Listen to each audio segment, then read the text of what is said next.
ನಿನ್ನನ್ನ ಇಲ್ಲಿಗೆ ಕರ್ಕೊಂಡು ಬಂದಿದ್ದಾನೆ. ನಿನ್ನನ್ನ ಈಗ ನನ್ನ ಕೈಯಿಂದ ತಪ್ಸಕ್ಕೆ ಆ ದೇವ್ರೇ ಬರ್ಬೇಕು.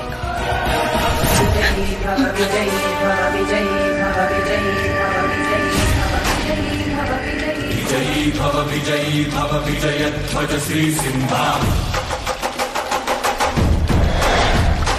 विश्वंभर श्रेयांतक विषकंटक विध्वंसक हरिकुंजर मदभंजन रणरंजन सिंहा मुदिरोज्वल नेत्रांचल क्रोधानल कीलाकुल रिपुमंडल कृतहा आरव रंजित शर सिंहा मध्यम वरमान्तांड समुद्भव कर किरणांचित विद्युल्लेखानांचन चंचल केसर सिंहा. ನೀವ್ ಇಲ್ಲೇನ್ ಮಾಡ್ತಿದ್ದೀರಾ? ನೀವೇ ನಮ್ಮತ್ತೆ ಕಾಲಿಟ್ಕೊಂಡಿದ್ದೀರಾ? ಏನಿಲ್ಲ ಅಮ್ಮಯ್ಯ, ನನ್ಗೆ ಯಾರೂ ಗತಿ ಇಲ್ಲ. ಎಂತ ಒಳ್ಳೆ ಮನೇಲಿರೋದಕ್ಕೆ ಜಾಗ ಕೊಟ್ಟಿದ್ದೀರಾ, ಮಾಡಕ್ಕೆ ಕೆಲಸ ಕೊಟ್ಟಿದ್ದೀರಾ, ತುಂಬಾ ಥ್ಯಾಂಕ್ಸ್ ಅಂತ ಹೇಳಿ ಕಾಲ್ ಹಿಡ್ಕೊಂಡಿದ್ರು. ಅಯ್ಯೋ, ಕಾಲೆಲ್ಲ ಯಾಕೆ ಹಿಡ್ಕೊತೀರಾ ಅಂತ ಹೇಳ್ತಿದ್ದೆ ಅಷ್ಟೇ ಅಲ್ವಾ ವೈಜಯಂತಿ ಅವರೇ?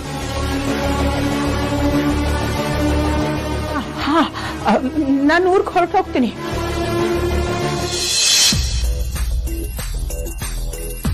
ಊರಿಗೆ ಹೋಗಿ ಏನ್ ಮಾಡ್ತೀರಮ್ಮ? ಅಲ್ಲಿ ನಿಮ್ಗೆ ಯಾರು ಇಲ್ಲ ಅಂತ ವೇದಾಂತ್ ಹೇಳ್ದ.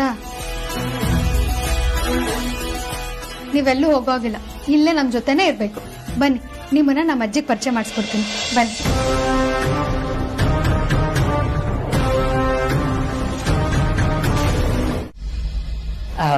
ಛೋಟಾ ಬಾಸ್, ಅದೇ ಹೊಸ ಕ್ಲೈಂಟ್ ಫೋನ್ ಮಾಡಿದ್ರು, ನೀವು ಬಂದ ತಕ್ಷಣ ಫೋನ್ ಮಾಡಿಸ್ತೀನಿ ಅಂತ ಹೇಳಿದೀನಿ. ಫೋನ್ ಮಾಡ್ಕೊಡ್ಲಾ? ಕಾಂತ, ಅದನ್ನೆಲ್ಲ ನಾನು ಆಮೇಲೆ ನೋಡ್ಕೊಳ್ತೀನಿ. ಪ್ರಜ್ವಲಲ್ಲಿ ಆಫೀಸಿಗೆ ಬಂದಿದ್ದಾರಾ? ದೇವ್ರು ಎಲ್ರಿಗೂ ಒಂದು ಅವಕಾಶ ಕೊಡ್ತಾನೆ. ಈ ಪ್ರಜ್ವಲ್ನ ಓಡ್ಸಕ್ಕೆ ಇದು ಒಳ್ಳೆ ಚಾನ್ಸ್. ರೀ ಕಾಂತ, ಕಿವಿ ಕೇಳ್ಸಲ್ವೇನ್ರಿ? ಪ್ರಜ್ವಲ್ ಬಂದ್ರ ಅಂತ ಕೇಳ್ದೆ. ಅಯ್ಯೋ ಛೋಟಾ ಬಾಸ್, ನೀವು ಅವನ್ನ ಒಳಗಡೆ ಬಿಟ್ಕೊಂಡಿದ್ದೆ ದೊಡ್ಡ ತಪ್ಪಾಯ್ತು. ಅವನು ಸರಿ ಇಲ್ಲ, 420 ಸರಿ ಡೌ ಮಾಡ್ತಾನೆ. ಕಾಂತ, ನಿಮ್ ಪುರಾಣ ಕೇಳೋದಕ್ ನಾನ್ ರೆಡಿ ಇಲ್ಲ. ಮೊದ್ಲು ನಾನು ಕೇಳಿದಕ್ಕೆ ಆನ್ಸರ್ ಮಾಡಿ. ಛೋಟಾ ಬಾಸ್, ನಾನು ಅದನ್ನೇ ಹೇಳಕ್ ಬಂದೆ. ಅವನು ತುಂಬಾ ದೊಡ್ಡ ಸೋಂಬೇರಿ. ಬೆಳಗ್ಗೆ ಕಾಲ್ ಮಾಡಿ ಕೇಳಿದಕ್ಕೆ ನೀವೇನೋ ಕೆಲಸ ಒಪ್ಸಿದಿರಾ ಅಂತ ಹೆವಿಯಾಗಿ ಡೌ ಮಾಡ್ಬಿಟ್ಟ. ಆಫೀಸ್ಗೂ ಕರೆಕ್ಟ್ ಟೈಮಿಗೆ ಬರಲ್ಲ, ಪಂಚುಯಾಲಿಟಿನೇ ಇಲ್ಲ. ಯಾಕಪ್ಪ ಲೇಟು ಅಂತ ಕೇಳಿದಕ್ಕೆ ನಿಮ್ಮೇಲೆ ಹೇಳ್ಬಿಟ್ಟ. ಛೋಟಾ ಬಾಸ್, ನಿಮ್ ಒಳ್ಳೇದಕ್ಕೊಂದು ಮಾತು ಹೇಳ್ತೀನಿ. ಅವನಿಗೆ ನಿಮ್ ಪಿ ಆಗಕ್ಕೆ ಯೋಗ್ಯತೆನೇ ಇಲ್ಲ. ಅದು ನಾನು ಮುಂದೆ ಎತ್ತು ಲೆಕ್ಕಕ್ಕೆ ಇಲ್ಲ ಅಂತೀನಿ. ಈ ಆಫೀಸಲ್ಲಿ ನಾನು ಒಬ್ನೇ ಪಿ ಆಗಿರ್ತೀನಿ. ಬಡ ಬಾಸ್ದು ಮತ್ತೆ ನಿಮ್ದು ಎಲ್ಲಾ ಕೆಲಸನು ನಾನೇ ನೋಡ್ಕೋತೀನಿ ಛೋಟಾ ಬಾಸ್. ಸರಿ ಕಾಂತ, ಮೊದ್ಲೀಗ ಪ್ರಜ್ವಲ್ ಕರೀರಿ. ವರ್ಕೌಟ್ ಆಯ್ತು ಅನ್ಸುತ್ತೆ. ಸರಿಯಾಗಿ ಉಗಿತಾನೆ ನನ್ನ ಮಗನ್ಗೆ. ಲೈಫ್ ಲಾಂಗ್ ನೆನ್ಪಿಟ್ಕೋಬೇಕು, ಹಾಗ ಉರಿಸ್ತೀನಿ. ಈ ಖರಾಬು ಹೋಗ್ ಕರೀರಿ ಅವ್ರನ್ನ. ಏನಕ್ರಿ ಒಂದೊಂದು ನಿಮಿಷಕ್ಕೂ ಕಳೆದಕ್ ಹೋಗಿರ? ಸರಿ ಬಾಸ್, ಈಗ್ಲೇ ಕರಿತೀನಿ. ನೀವು ಹೇಳೋದೆಚ್ಚ, ನಾನು ಅದನ್ನು ಮಾಡೋದೆಚ್ಚ.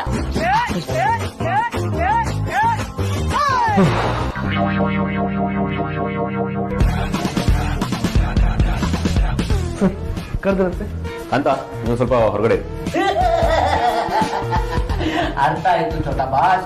ಗಿಫ್ಟ್ ನ ಎಲ್ಲಾರ ಮುಂದೆ ಕೊಡ್ಬೇಕು, ಗೂಸನ ಪ್ರೈವೇಟ್ ಆಗಿ ಕೊಡ್ಬೇಕು. ನನಗೆ ಕ್ಲೈಮ್ಯಾಕ್ಸ್ ಗೊತ್ತಾಗಿದೆ. ಇದ್ರ ಬಗ್ಗೆ ರಿವ್ಯೂಸ್ ನ ಸಂಬಂಧಪಟ್ಟವ್ರ ಹತ್ರ ವಿವರವಾಗಿ ಹೇಳ್ತೀನಿ.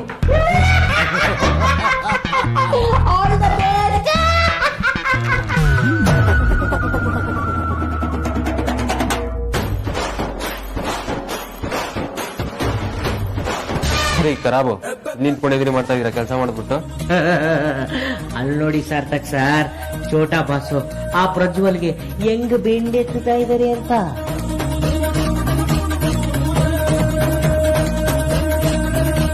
ಹೌದಾ? ಯಾಕೋ ಹಾಗ ಅನಿಸ್ತೀವಲ್ಲ? ಅಲ್ರಿ ಏನು ಕೇಳಿಸ್ತದೆ ಇಲ್ವಲ್ರಿ? ನಾನ್ ಎಕ್ಸ್ಪ್ಲೇನ್ ಮಾಡ್ತೀನಿ ರೀ ಸರ್.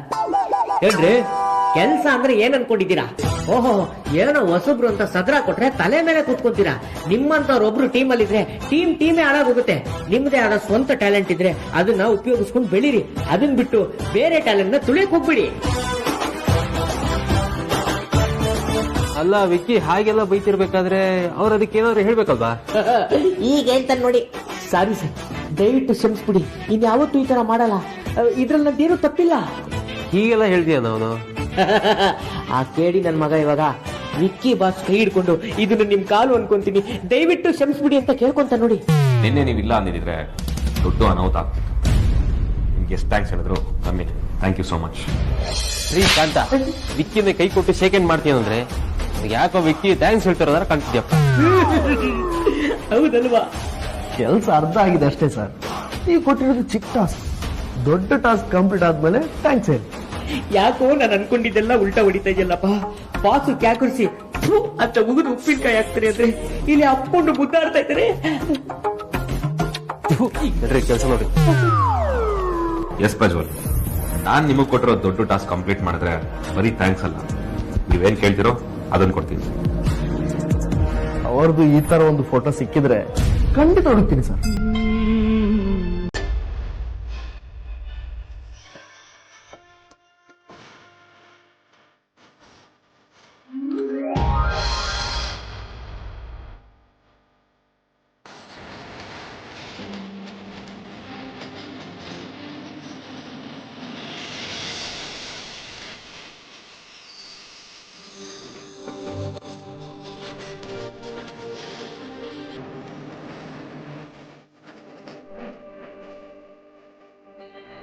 ಅಷ್ಟೊಂದು ಇಷ್ಟ ಯಾಕಾದೆ ನಂಗೆ ಹೃದಯಕ್ಕೆ.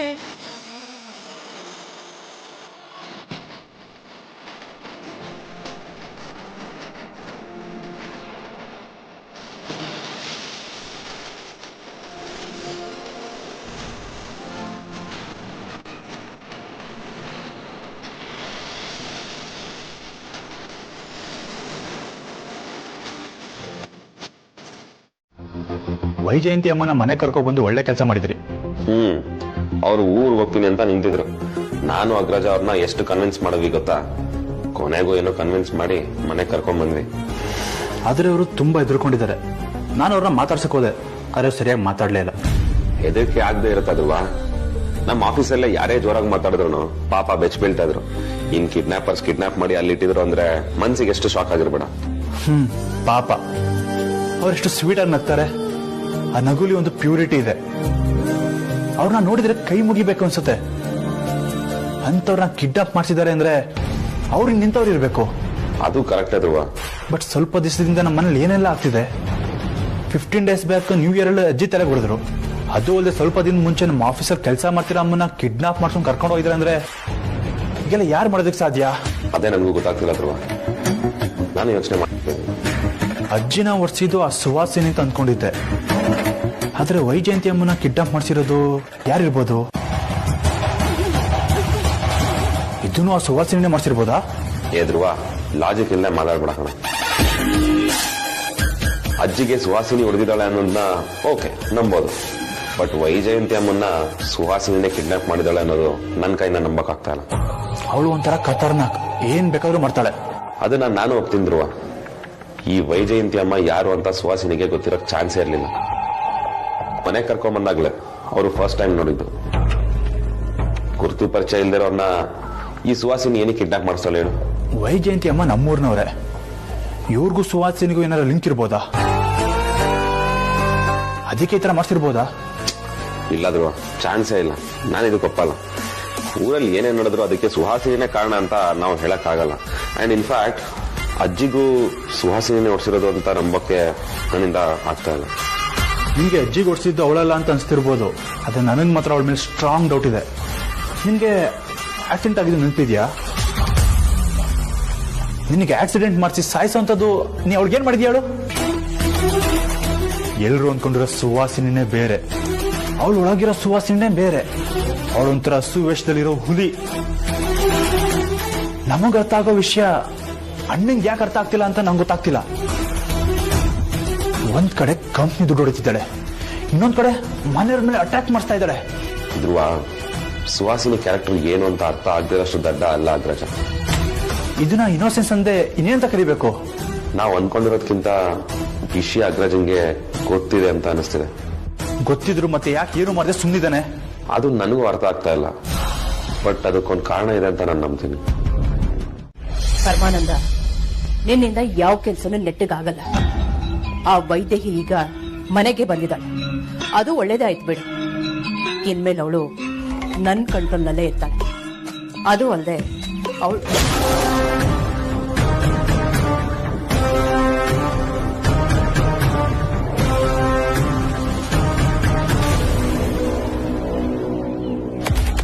ಯಾರು ನನ್ನ ಚಪ್ಪಲಿನ ಹೇಗಿಟ್ಟಿರೋದು?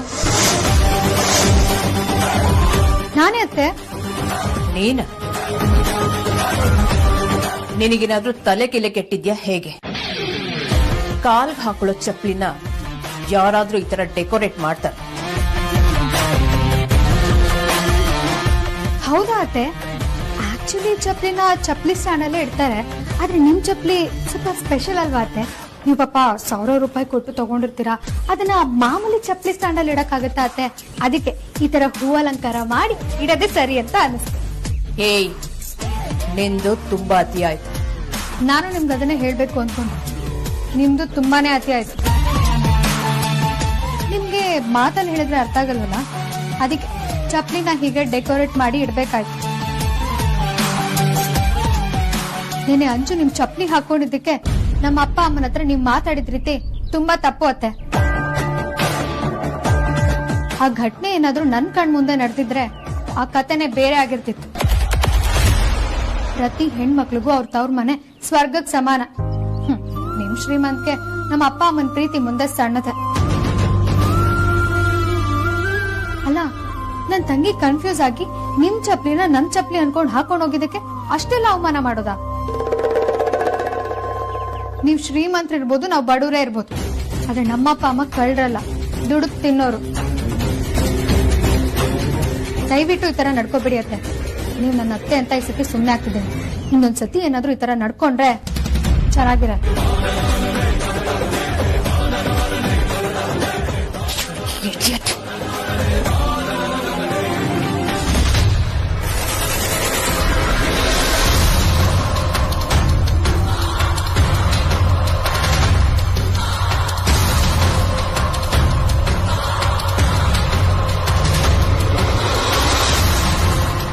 ದುಡುಕ್ತಿನ್ನ ಕಳ್ರಲ್ವಾ?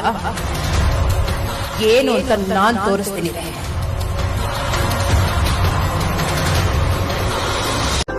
You're always amazing. And that's why I love you so much. ಆಫೀಸಲ್ಲಿ ಎಲ್ಲರೂ ನಿನ್ನ ತುಂಬಾ ಮಿಸ್ ಮಾಡ್ಕೊಳ್ತಿದ್ದಾರೆ. ಆಫೀಸಿಗೆ ಬಾ. ಓಹೋ, ಎಲ್ರು ಮಿಸ್ ಮಾಡ್ಕೊಳ್ತಿದಾರೆ ಅಂತ ಆಫೀಸಿಗೆ ಕರಿತಿದ್ಯಾ? ಹಾಗಾದ್ರೆ ನೀವ್ ಮಿಸ್ ಮಾಡ್ಕೊಳ್ತಿಲ್ವಾ? ಎಲ್ರಿಗಿಂತ ಹೆಚ್ಚಿಗೆ ನಿನ್ನ ಆಫೀಸಲ್ಲಿ ಮಿಸ್ ಮಾಡ್ಕೊಳ್ತಿರೋದು ನಾನು. ಪ್ಲೀಸ್ ಆಫೀಸಿಗೆ ಬಾ. ಓದೋದನ್ನ ನೀನ್ ಬಂದ್ಮೇಲೆ ಮಾಡೋಣ ಅಂತ ಮುಂದಕ್ಕೆ ಹಾಕಿದ್ದೆ. ಸ್ವಲ್ಪ ಟೈಮ್ ಆಫೀಸ್ಗೆ ಹೋಗ್ದೆ. ಈ ಮನೆ ಕೆಲ್ಸದ ಜವಾಬ್ದಾರಿನೆಲ್ಲ ನೀನೇ ತಗೊಬೋದಾ ಅಂತ. ನಾನ್ ಮನೆ ಕೆಲ್ಸದೆಲ್ಲ ನೋಡ್ಕೋತೀನಕ್ಕ. ಯೋಚನೆ ಮಾಡ್ತೀನಿ. ಇದರಲ್ಲಿ ಯೋಚನೆ ಮಾಡೋದಕ್ಕೆ ಏನಿದೆ? ಈಗ ನಾನ್ ಬರೀ ನೀನ್ ಹೆಂಡತಿ ಅಥವಾ ಆಫೀಸ್ ಎಂಪ್ಲಾಯ್ ಅಷ್ಟೇ ಅಲ್ಲ, ಈ ಮನೆ ಸೊಸೆ ಕೂಡ. ಇಲ್ಲಿ ನನ್ಗೆ ನಂದೇ ಜವಾಬ್ದಾರಿಗಳಿವೆ. ಗಂಡ ಮುದ್ ಮಾಡ್ ಕರ್ದ ಅಂತ ಅದನ್ನೆಲ್ಲ ಬಿಟ್ಟು ನಿನ್ನಿಂದ ಓಡ್ ಬರ್ದಿಕ್ಕಾಗಲ್ಲ. ನೀನ್ ಬರೋಕ್ಕೂ ಮೊದಲು ಕೂಡ ಈ ಮನೆ ನಡೀತಿತ್ತು, ಮುಂದೇನೂ ನಡೆಯುತ್ತೆ. ನೀನೇ ಕೂತು ಎಲ್ಲಾ ಜವಾಬ್ದಾರಿಯನ್ನು ನಿಭಾಯಿಸುವ ಅವಶ್ಯಕತೆ ಖಂಡಿತವಾಗ್ಲೂ ಇಲ್ಲ. ಹಾಗೇನಾದ್ರೂ ಇದ್ರೆ ಹೇಳು, ಆ ಜವಾಬ್ದಾರಿಯಿಂದ ನಿನ್ನ ಫ್ರೀ ಮಾಡ್ತೀನಿ. ಆಫೀಸಿಗೆ ರೀ ಎಂಟ್ರಿ ಕೊಡಿಸ್ತೇನೆ. ಹೇಳಿದ್ರೆ ಅಕ್ಕಂಗೆ ಇಷ್ಟ ಆಗುತ್ತೋ ಇಲ್ವೋ? ಬೇಡಪ್ಪ. ಇನ್ನು ಏನ್ ಯೋಚನೆ ಮಾಡ್ತಿದ್ಯಾ? ಯಾರ ಕೈಲಾದ್ರೂ ರೆಕಮೆಂಡ್ ಮಾಡಿಸ್ಬೇಕಾ? ವೈಟ್ ಮಾಡಿ, ಅಮ್ಮನ ಕೈ ರೆಕಮೆಂಡ್ ಮಾಡಿಸ್ಲಾ? ನಿಮ್ಮಮ್ಮ ಹೇಳಿದ್ರೆ ಗ್ಯಾರಂಟಿ ಬರ್ತೀನಿ. ಡನ್. ಹಾಯ್ ಮಾ. ಹಾಯ್ ವೇದಾಂತ್, ಆಫೀಸ್ಗೆ ಹೊರಟಿಯಾ? ಹಾ ಮಾ, ಹೊರಡ್ತಾ ಇದ್ದೀನಿ. ಏನಾದ್ರೂ ಹೇಳೋದಿತ್ತ? ಹಾ ಮಾ. ಏನ್ ವೇದಾಂತ್? ಮಾ, ನೀವೇನು ಅಂದ್ಕೊಳ್ಳೋದ ಅಂದ್ರೆ ನಾನು ಇವತ್ತಿನ ಅಮೂಲ್ಯನ ಆಫೀಸಿಗೆ ಕರ್ಕೊಂಡು ಹೋಗ್ಬೋದಾ? ಇದ್ಯಾಕೆ ಹೀಗೆ ಕೇಳ್ತಿದ್ದಾನೆ? ಅಮೂಲ್ಯ ಮತ್ತೆ ಆಫೀಸ್ಗ? ಆಫೀಸ್ನಲ್ಲಿ ತುಂಬಾ ಕೆಲಸ ಇದೆ ಮಾ, ಅಮೂಲ್ಯನೂ ಇದ್ರೆ ಹೆಲ್ಪ್ ಆಗುತ್ತೆ ಅಂತ ಕೇಳಿದೆ. ಇದರಲ್ಲಿ ನನ್ನನ್ನು ಕೇಳೋಂಥದ್ದು ಏನಿದೆ ವೇದಾಂತ್? ಇದು ನಿಮ್ಮಿಬ್ಬರ ಅಂಡರ್ಸ್ಟ್ಯಾಂಡಿಂಗ್ ಅಲ್ವಾ? ನನಗೆ ನೀವು ಹೀಗೆ ಹೇಳ್ತೀರಂತ ಗೊತ್ತಿತ್ತು ಅಮ್ಮ. ಆದ್ರೆ ಅಮೂಲ್ಯನೇ ಅಮ್ಮ ಹೇಳಿದ್ರೆ ಮಾತ್ರ ಆಫೀಸಿಗೆ ಬರ್ತೀನಿ ಅಂತ ಹೇಳಿದ್ರು, ಅದಕ್ಕೆ ಕೇಳಿದೆ. ಇವನಿವತ್ತು ಇದ್ದಕ್ಕಿದ್ದ ಹಾಗೆ ಹೀಗೆ ಕೇಳ್ತಾ ಇದ್ದಾನೆ ಅಂದ್ರೆ ಅಮೂಲ್ಯ ಇವನ್ ಹತ್ರ ಏನಾದ್ರೂ ಫಿಟ್ಟಿಂಗ್ ಇಟ್ಟಿದ್ದಾಳ? ಅಮ್ಮ ಏನ್ ಯೋಚನೆ ಮಾಡ್ತಿದ್ದೀರಾ?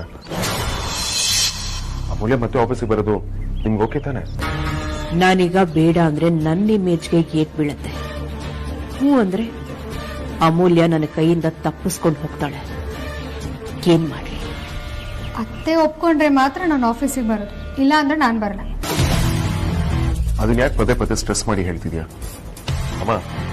ಅಮೂಲ್ಯ ಮತ್ತೆ ಆಫೀಸಿಗೆ ಬರ್ತೀನಿ ಅಂತ ಹೇಳಿದ್ರೆ ನೀವು ಇಲ್ಲ ಅಂತ ಹೇಳೋದಿಲ್ಲ ಅಲ್ವಮ್ಮ? ಇಲ್ಲ. ನೋಡಿದ್ಯಾ ಅಮ್ಮ ಹೂ ಅಂತ ಹೇಳಿದ್ರು. ಅತ್ತೆನೇ ಹೂ ಅಂತ ಹೇಳದ್ಮೇಲೆ ಖಂಡಿತ ಬರ್ತೀನಿ. ನಾನು ಅತ್ತೆ ಮಾತನ್ನ ತೆಗ್ದಾಕಲ್ಲಪ್ಪ.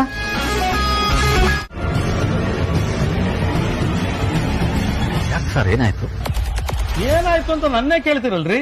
ನೋಡಿ ಇದ್ರಲ್ಲಿ ಕೂದ್ಲಿದೆ, ಪ್ಲೇಟ್ ಬೇರೆ ಸರಿಯಾಗಿ ತೊಳೆದಿಲ್ಲ, ತಿನ್ನೋ ವಿಚಾರದಲ್ಲಿ ಹೀಗೆ ಗಲೀಜ್ ಮಾಡ್ತಿರಲ್ಲ, ನಾನ್ ಸೆನ್ಸ್.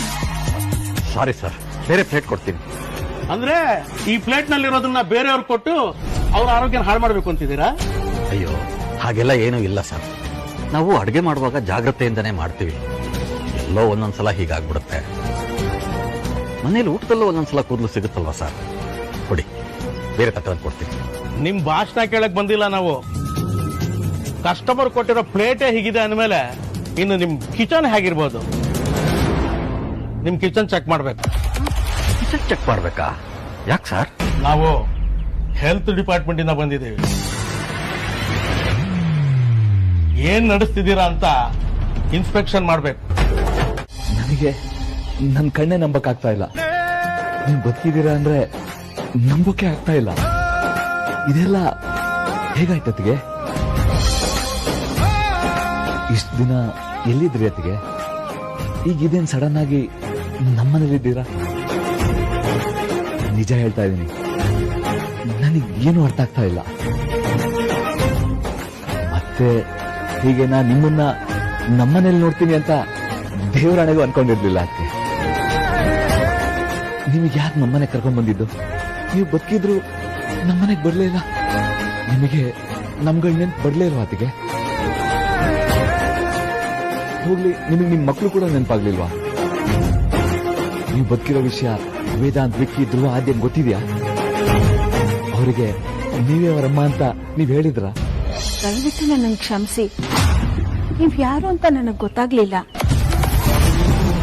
ಇದೇನಕ್ಕೆ ಈ ತರ ಕೇಳ್ತಾ ಇದ್ದೀರಾ? ನಿಮ್ಗೆ ನಿಜವಾಗ್ಲೂ ನಾನು ಯಾರಂತ ಗೊತ್ತಿಲ್ವಾ? ಗೊತ್ತಿದ್ರೆ ನಾನ್ ಯಾಕೆ ಸರ್ ನೀವ್ಯಾರು ಅಂತ ಕೇಳ್ತಿದ್ದೆ. ನಿಜವಾಗ್ಲೂ ನೀವ್ ಯಾರು ಅಂತ ಗೊತ್ತಿಲ್ಲ. ಇಲ್ಲ ಅತಿಗೆ, ನೀವು ಸುಳ್ಳು ಹೇಳ್ತಾ ಇದ್ದೀರಾ. ನಾನತಿಗೆ ಶ್ರೀಧರ್, ನಿಮ್ ತಂಗಿ ಸುಹಾಸಿನಿ ಗಂಡ. ಕ್ಷಮಿಸಿ ಸರ್, ನೀವು ಸುಹಾಸಿನಿ ಅಮ್ಮ ಅವ್ರ ಗಂಡ ಅಂತ ನನಗೆ ಗೊತ್ತಿರ್ಲಿಲ್ಲ. ಅದಕ್ಕೆ ನೀವ್ ಯಾರು ಅಂತ ಕೇಳ್ಬಿಟ್ಟೆ. ನನ್ನ ಹೆಸರು ವೈದೇಹಿ ಅಲ್ಲ, ವೈಜಯಂತಿ ಅಂತ. ಇಷ್ಟ ದಿನ ನಾನು ವೇದಾಂತ್ ಸರ್ ಆಫೀಸ್ನಲ್ಲಿ ಕೆಲಸ ಮಾಡ್ತಿದ್ದೆ. ಅವ್ರ ಅಜ್ಜಿಗೆ ಹುಷಾರಿಲ್ಲ ಅಂತ ಅವ್ರನ್ನ ನೋಡ್ಕೊಳ್ಳೋದಕ್ಕೆ ವೇದಾಂತ್ ಸರೇ ನನ್ನನ್ನು ಇಲ್ಲಿ ಕರ್ಕೊಂಡು ಬಂದಿದ್ದಾರೆ. ಆದ್ರೂ ನೀವು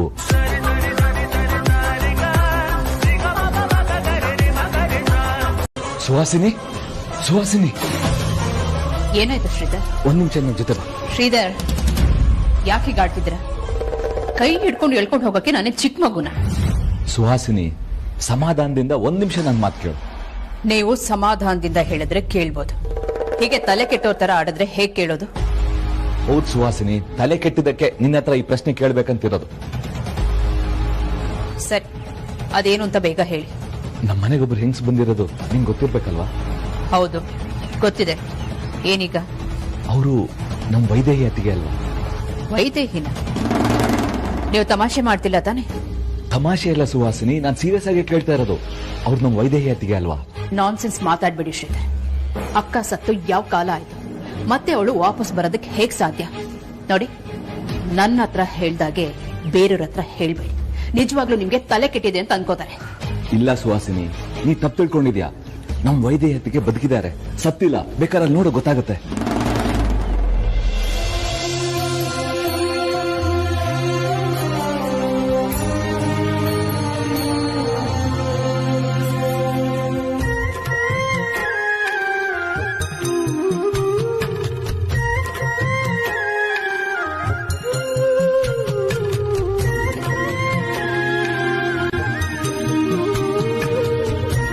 ನೋಡಿದ್ಯಾ ಸುಹಾಸಿನಿ, ಅವ್ರನ್ನ ವೈದೇಹಿ ಅತ್ತಿಗೆ ತಾನೆ? ಶ್ರೀಧರ್, ನೀವು ಕನ್ಫ್ಯೂಸ್ ಆಗಿದ್ದೀರಾ. ಅವರು ವೈದೇಹಿ ಅಲ್ಲ, ವೈಜಯಂತಿ. ನಮ್ ವೇದಾಂತ್ ಆಫೀಸ್ನಲ್ಲಿ ಕೆಲಸ ಮಾಡ್ಕೊಂಡಿದ್ರು. ಇಲ್ಲ ಸುಹಾಸಿನಿ, ಇವರು ವೈದೇಹಿ ಅತ್ತಿಗೆನೆ. ಹೆಸರು ಮಾತ್ರ ವೈಜಯಂತಿ ಅಂತ ಹೇಳ್ತಾ ಇದ್ದಾರೆ ಅಷ್ಟೇ. ಇವರು ನಮ್ಮ ಅತ್ತಿಗೆ ಅಲ್ಲದೆ ಬೇರೆ ಯಾರಾಗಿರೋದಕ್ಕೂ ಸಾಧ್ಯನೇ ಇಲ್ಲ. ಪಾಪ ಇವ್ರು ಬದುಕಿರೋ ವಿಷಯ ನಮ್ಮ ಮಕ್ಳಿಗೆ ಗೊತ್ತೇ ಇಲ್ಲ ಅಲ್ವಾ? ಇವ್ರು ಬದುಕಿರೋದು ವೇದಾಂತ್, ವಿಕ್ಕಿ, ಧ್ರುವ, ಆದ್ಯಂಗ್ ಗೊತ್ತಾದ್ರೆ ಎಷ್ಟು ಸಂತೋಷ ಪಡ್ತಾರಲ್ವಾ? ಶ್ರೀಧರ್, ಅವರು ವೈದೇಹಿ ಅಲ್ಲ ವೈಜಯಂತಿ ಅಂತ ನಾನು ಹೇಳ್ತಿದ್ದೀನಲ್ವಾ, ಮತ್ತ್ಯಾಕೆ ಅವ್ರಿಗೆ ಮಾಡ್ತಿದ್ದೀರಾ? ಆಕ್ಚುಲಿ ನಾನು ನಿಮ್ಮ ಹಾಗೆ ಕನ್ಫ್ಯೂಸ್ ಆಗಿದ್ದೆ. ನಾನು ಹೋಗಿ ಕೇಳಿದೆ, ಅದಕ್ಕೆ ಅವರು ನಾನು ವೈಜಯಂತಿ ವೈದೇಹಿ ಅಲ್ಲ ಅಂತ ಹೇಳಿದ್ರು. ಅವರೇ ಆಗ ಹೇಳಿದ್ಮೇಲೆ ನಾನ್ ಹೇಗ್ ವೈದೇಹಿ ಅಂತ ಹೇಳಕ್ಕಾಗತ್ತೆ? ನೋಡಕ್ ಅವರು ನನ್ನ ಅಕ್ಕನ ತರ ಕಾಣಿಸ್ತಿದ್ದಾರೆ, ಆದ್ರೆ ನನ್ನ ಅಕ್ಕ ಅಲ್ಲ. ನೀನೇನೇ ಹೇಳು ಸುಹಾಸಿನಿ, ಇವರು ನಮ್ಮ ವೈದೇಹಿ ಅತ್ತಿಗೆನೆ. ಅವ್ರು ಸುಳ್ಳು ಹೇಳ್ತಾ ಇದ್ದಾರೆ ಅಷ್ಟೇ. ನಾನು ಈ ವಿಷಯನ ಈಗಲೇ ವೇದಾಂತ ಹತ್ರ ಹೇಳ್ತೀನಿ. ಶ್ರೀಧರ್, ನೀವು ಏನ್ ಮಾಡಕ್ ಹೊರಟಿದ್ದೀರಾ ಅಂತ ನಿಮಗ್ ಗೊತ್ತಾ? ಅವರೇ ವೈದೇಹಿ ಅಂತ ಹೇಳೋದಕ್ಕೆ ನಿಮ್ಮ ಹತ್ರ ಏನ್ ಪ್ರೂಫ್ ಇದೆ? ಬರೀ ಕಣ್ಣಿಂದ ನೋಡಿದ ಮಾತ್ರಕ್ಕೆ ಅವರೇ ವೈದೇಹಿ ಅಂತ ಹೇಗ್ ಡಿಸೈಡ್ ಮಾಡ್ತೀರಾ? ಅಲ್ಲ, ನಾನು ವೈದೇಹಿ ಅಲ್ಲ ಅಂತ ಅವರೇ ವಾದ ಮಾಡ್ತಿರ್ಬೇಕಾದ್ರೆ ವೇದಾಂತ್ನ ಹೇಗ್ ನಂಬಿಸ್ತೀರಾ? ಅವ್ರು ನನ್ನ ಅಕ್ಕ ಆಗಿದ್ದಿದ್ರೆ ನನಗೆ ಗೊತ್ತಾಗ್ತಿರ್ಲಿಲ್ವಾ ಶ್ರೀಧರ್? ನಿಮಗಿಂತ ನನ್ನ ಅಕ್ಕನ ಬಗ್ಗೆ ನನಗ್ ಚೆನ್ನಾಗ್ ಗೊತ್ತು. ಸರ್, ದಯವಿಟ್ಟು ಬೀಗ ಹಾಕ್ಬೇಡಿ. ನಾವಂತ ತಪ್ಪೇನು ಮಾಡಿಲ್ಲ ಸರ್. ಏನ್ರಿ ಇದು ಅನ್ಯಾಯ? ನೀವಾದ್ರೂ ಹೇಳ್ಬಾರ್ದಾ? ಹೇಳೋದ್ರಲ್ಲಿ ಏನು ಪ್ರಯೋಜನ ಇಲ್ಲ ಅಂತ ಒಳಗಡೆನೆ ಎಲ್ಲ ಅರ್ಥ ಆಗೋಯ್ತಲ್ಲ ಪರಿ. ಆಗ್ತಾ ಇರೋದೇ ಅನ್ಯಾಯ ಆದ್ಮೇಲೆ ಅದನ್ನ ಹೇಳಿ ಕೇಳಿ ಸರಿ ಮಾಡೋದಕ್ಕಾಗತ್ತಾ? 10 ಜನ ನಮ್ ಸುತ್ತ ಸೇರೋದಕ್ಕೂ ಮೊದಲು ಇಲ್ಲಿಂದ ಹೊರಡೋದೆ ವಾಸಿ.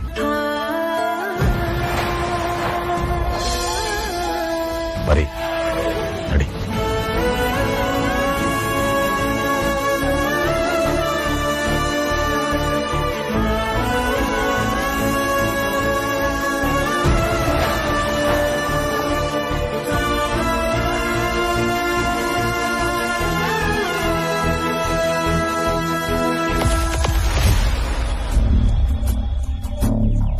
ಮೇಡಮ್, ನೀವು ಕೊಟ್ಟ ಕೆಲಸನ ಅಚ್ಚುಕಟ್ಟಾಗಿ ಮಾಡಿ ಮುಗಿಸಿದ್ದೀನಿ. Thank you so much. ಏನು ಬ್ಯಾಲೆನ್ಸ್ ಇಲ್ಲ ತಾನೆ? ಖಂಡಿತ ಇಲ್ಲ ಮೇಡಮ್. ಇಬ್ರು ಅಳ್ತಾ ಆಗಲೇ ಮನೆ ಕಡೆ ಹೊರಟರು. That's good. ಅವ್ರ ಕಣ್ಣಿನ ತೇವ ಯಾವತ್ತೂ ಒಣಗಬಾರ್ದು. Once again thank you. You are always welcome madam. ಹಾಗೆ ನಮ್ಮ ಅಮೌಂಟು ಕಾಲ್ ಕಟ್ ಮಾಡ್ತಿದ್ದ ಹಾಗೆ ನಿಮ್ಮ ಅಕೌಂಟ್ಗೆ ಅಮೌಂಟು ಕ್ರೆಡಿಟ್ ಆಗಿರುತ್ತೆ.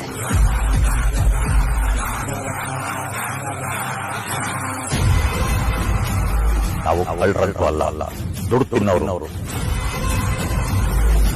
ನೀವು ಶ್ರೀಮಂತರಿರ್ಬೋದು, ನಾವು ಬಡವರೇ ಇರ್ಬೋದು, ಆದ್ರೆ ನಮ್ಮಪ್ಪ ಅಮ್ಮ ಕಳ್ಳರಲ್ಲ, ದುಡ್ಡು ತಿನ್ನೋರು.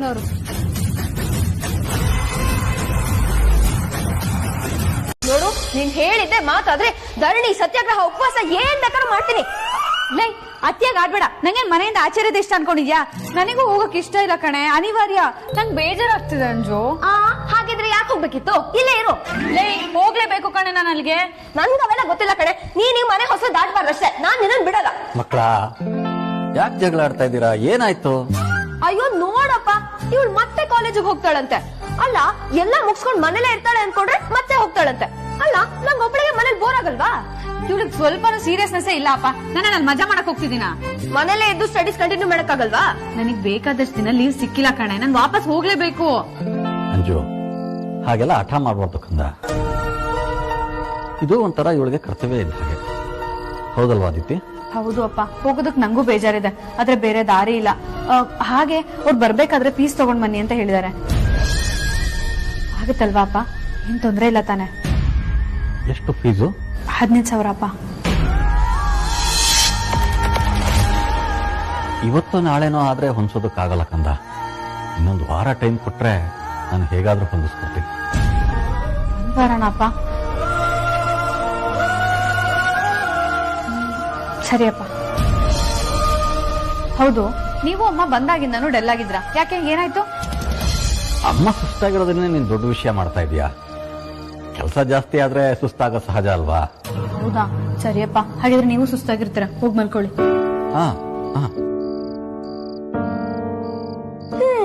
ಏನೇ ಅಪ್ಪ 15,000 ಅಲ್ವಾ? ಅಪ್ಪ ಅಮ್ಮಂಗ್ ಸುಸ್ತಾಗಿದೆ, ತೊಂದ್ರೆ ಕೊಡ್ಬೇಡ, ಹೋಗ್ ಮಲ್ಕೋ. ಇವಳಲ್ವಾ ನಿಂಗೂ ಜಗಳ ಆಡ್ ಸುಸ್ತಾಗಿರುತ್ತೆ, ಬಾ. ಇದಕ್ಕೆ ನಿನ್ನ ಡೌರಾಣಿ ಅನ್ನೋದು. ನಡಿ. ಸರಿ, ನೀವೇನೋ ಒಂದು ವಾರದಲ್ಲಿ 15,000 ಹೊಂದಿಸ್ತೀನಿ ಅಂತ ಹೇಳ್ಬಿಟ್ರಿ. ಆದ್ರೆ ಇವತ್ತು ನಮ್ಮ ಪರಿಸ್ಥಿತಿ ನೋಡಿದ್ರೆ 500 ರೂಪಾಯಿ ಹೊಂದಿಸೋದು ಕಷ್ಟ ಆಗ್ತದೆ. ಅದ್ ಹೇಗ್ರಿ ಹೇಳಿದ್ರಿ? ಬಂದಿದ್ದನ್ನ ಎದುರಿಸ್ಲೇಬೇಕು. ಉತ್ತರ ಗೊತ್ತಿಲ್ಲದೆ ಇರುವಾಗ ಒಂದೊಂದ್ಸಲ ನೀನೇ ಹೇಳ್ತೀಯಲ್ಲ, ಹುಟ್ಟಿದ್ದೇವರು ಹುಲ್ ಮೇಯಿಸ್ತಾನ ಅಂತ. ಇವೆಲ್ಲ ಸಮಾಧಾನ ಕಾಡೋ ಮಾತುಗಳು ರೀ. ಈಗಿಂತ ಮಾತುಗಳಿಂದ ಸಮಾಧಾನನೂ ಆಗಲ್ಲ, ಧೈರ್ಯನೂ ಬರಲ್ಲ. ಜೀವನಕ್ಕೆ ಅಂತ ಒಂದು ಮೆಸ್ಸಿತ್ತು, ಈಗ ಅದು ಮುಚ್ಚೋಯ್ತು. ಆದಾಯ ಇಲ್ಲ ಅಂದ್ರೆ ಕೈಕಾಲು ಆಡಲ್ಲ ರೀ. ಇಲ್ಲಿ ತಿಂಗಳ ಖರ್ಚಿಗೆ ದುಡ್ಡಿಲ್ಲ, ಅಂಥದ್ರಲ್ಲಿ ನೀವು ಫೀಸ್ನ ಹೊಂದಿಸ್ತೀನಿ ಅಂತ ಹೇಳ್ತಿದ್ದೀರಲ್ಲ, ಇದಾಗೋ ಮಾತಾ? ಏನ್ ಮಾಡ್ತೀನಿ ಅಂತ ನನಗೂ ಗೊತ್ತಿಲ್ಲ ಪರಿ, ಆದ್ರೆ ಏನಾದ್ರೂ ಮಾಡ್ಲೇಬೇಕಲ್ವಾ? ಇಲ್ದೇ ಇದ್ರೆ ಅವಳು ಓದು ನಿಂತು ಹೋಗುತ್ತೆ. ನಾವು ನಮ್ಮ ಮಕ್ಕಳ ಭವಿಷ್ಯನ ಬೇಕು ಅಂತ ಹಾಳು ಮಾಡ್ತಾ ಇಲ್ಲ ಅಲ್ವಾ? ಅವ್ರ ಜೀವನ ಚೆನ್ನಾಗಿರ್ಬೇಕು ಅಂತ ನಾವು ಕಷ್ಟನೇ ಪಡ್ತಿದೀವಲ್ರಿ. ಹಾಗಂತ ಓದ್ ನಿಲ್ಸಿ ಮನೇಲಿ ಕೂತ್ಕೊಂತ ಹೇಳಕ್ಕಾಗತ್ತ ಪರಿ? ಮನೇಲಿ ಯಾಕ್ರಿ ಕೂತ್ಕೋಬೇಕು? ಇವತ್ತಿನ ಕಾಲದಲ್ಲಿ ಕೆಲಸ ಮಾಡೋದಕ್ ಮನ್ಸಿದ್ರೆ ಬೇಕಾದಷ್ಟು ಕೆಲಸ ಸಿಗತ್ತೆ. ಇವಳು ಓದಿಗೆ ಏನ್ ಕೆಲಸ ಸಿಗುತ್ತೋ ಅದನ್ನ ಮಾಡ್ಕೊಂಡಿರ್ಬಹುದಲ್ಲ. ಇರೋ ಜಾಗದಲ್ಲಿ ನಿಯತ್ತಾಗಿ ಕೆಲಸ ಮಾಡ್ಕೊಂಡಿದ್ರೆ ಮುಂದೆ ಒಳ್ಳೆ ಹುದ್ದೆ, ಒಳ್ಳೆ ಸಂಬಳಕ್ಕೆ ಏರ್ಬಹುದಲ್ವಾ? ಅವಳ ಹಣೆ ಬರದಲ್ಲಿ ಏನಿದೆ ಅಂತ ಯಾರಿಗ್ ಗೊತ್ತು ರೀ? ತಪ್ಪು ಪರಿ, ಅವಳ ಹಣೆ ಬರ ಅದೇ ಆಗಿರ್ಬೋದು ಅಂತ ಊಹೆ ಮಾಡೋದು ದೊಡ್ಡ ತಪ್ಪು. ನನ್ನ ಪರಿಸ್ಥಿತಿನ ಅರ್ಥ ಮಾಡಿಕೊಂಡು ನನ್ನ ಮಕ್ಕಳು ಅವ್ರ ಆಸೆನೆಲ್ಲ ತಮ್ಮ ಮನಸ್ಸಿನಲ್ಲೇ ಮುಚ್ಚಿಟ್ಕೊಂಡು ಹಾಗೆ ಬದುಕಿದ್ದಾರೆ. ನನ್ನ ಕೈಲಾಗೋ ಅವ್ರ ಚಿಕ್ಕ ಪುಟ್ಟ ಆಸೆನ ಈಡೇರಿಸಿದ್ದೀನಿ, ಅದಕ್ಕೆ ಅವರು ನನ್ನ ಹೀರೋ ಮಾಡಿದ್ದಾರೆ. ಆದ್ರೆ ಅವರು ಯಾವತ್ತೂ ದುರಾಸೆ ಪಟ್ಟಿಲ್ಲ ಬರೀ. ನನ್ನ ಕೈಲಿ ಅವ್ರನ್ನ ರಥದಲ್ಲಿ ಕೂರಿಸಿ ಜಾತ್ರೆ ಮಾಡೋದಕ್ಕಾಗದೇ ಇರಬಹುದು, ಆದ್ರೆ ಕನಿಷ್ಠ ಪಲ್ಲಕ್ಕಿಯಲ್ಲಿ ಕೂರಿಸೋ ಪ್ರಯತ್ನ ಆದ್ರೂ ಮಾಡೇ ಮಾಡ್ತೀನಿ ಬರೀ. ಇನ್ನು ಎಷ್ಟು ದಿನ ಅಂತ ನೀವು ಹೀಗೆ ಒದ್ದಾಡೋದಿನ ನಾನು ನೋಡಿದ್ರಿ? ನನ್ನಿಂದ ನಿಮ್ ಒದ್ದಾಟ ನೋಡಕ್ ಆಗ್ತಿಲ್ಲ. ಇಲ್ಲಿ ರೇಷನ್ಗೆ ದುಡ್ಡಿಲ್ಲ, ಇನ್ನು ಅವರನ್ನ ಓದಿಸಿ ಅವ್ರ ಕೆಲ್ಸಕ್ಕೆ ಸೇರಿದ್ಮೇಲೆ ಸಂಬಳ ತರೋ ದಿನದ ಕನಸನ್ನ ಕಾಣೋಕ್ಕಾಗತ್ತಾ? ಅವರು ಸಂಬಳ ತರಲಿ ಅನ್ನೋದು ನನ್ನ ಕನಸು ಅಲ್ವೇ ಅಲ್ಲ ಪರಿ. ಸಂಬಳ ಅನ್ನೋದು ಅವ್ರ ಓದಕ್ಕೆ ಸಿಗೋ ಗೌರವ, ಆದ್ರೆ ಓದು ಅವ್ರ ವ್ಯಕ್ತಿತ್ವಕ್ಕೆ ಸಿಗೋ ಕಿರೀಟ. 4 ಗೋಡೆ ಮಧ್ಯೆ ಅವರು ಗಂಜಿ ಕೊಡ್ಕೊಂಡಿದ್ದಕ್ಕೆ ಯಾರು ಏನ್ ಕುಡಿದ್ರಿ ಏನ್ ತಿಂದ್ರಿ ಅಂತ ಕೇಳಲ್ಲ, ಅದು ಅವಮಾನ ಅಲ್ಲ. ಆದ್ರೆ 4 ಗೋಡೆ ಆಚೆ ಸಮಾಜದಲ್ಲಿ ವಿದ್ಯೆ ಇಲ್ಲ ಅನ್ನೋ ಅವಮಾನ ಅವ್ರಿಗಾಗಬಾರ್ದು ಪರಿ. ಅದಕ್ಕೆ ನಾನು ಅವಕಾಶ ಕೊಡೋದಿಲ್ಲ. ಅಪ್ಪ, ಮಾತಿಂದ ನಿಮ್ಮನ್ನ ನನ್ನ ಕೈಲಿ ಗೆಲ್ಲೋಕ್ಕಾಗಲ್ಲ ರೀ. ದುಡ್ಡನ್ನ ಎಲ್ಲಿಂದ ಹೊಂದಿಸ್ತಿದ್ದೀರಿ ಅದನ್ನಾದ್ರೂ ಹೇಳಿ, ಅದನ್ನ ಕೇಳೋ ಹಕ್ಕು ನನಗಿದೆ. ಗೊತ್ತಿದ್ರೆ ಇದೇ ದಾರಿ, ಇದೇ ಗುರಿ, ಇದೇ ಗಮ್ಯ ಅಂತ ಹೇಳ್ಬಿಡ್ತಿದ್ದೆ. ಗೊತ್ತಿಲ್ಲದೆ ಇರೋದಕ್ಕೆ ಉತ್ತರನೂ ಗೊತ್ತಿಲ್ಲ. ಆದ್ರೆ ಒಂದಂತೂ ಸತ್ಯ, ನನ್ನ ಹತ್ರ ಇನ್ನೂ ಕಸುವಿದೆ. ಕಸುವಿದ್ದವನಿಗೆ ಮನೆ ಆಚೆ ಕೆಲಸ ಇದೆ. ನಂಬಿಕೆ ಇದ್ರೆ ನೀನೇನು ಪ್ರಶ್ನೆ ಮಾಡಬೇಡ, ಹಾಗೆ ಭಯನೂ ಪಡಬೇಡ.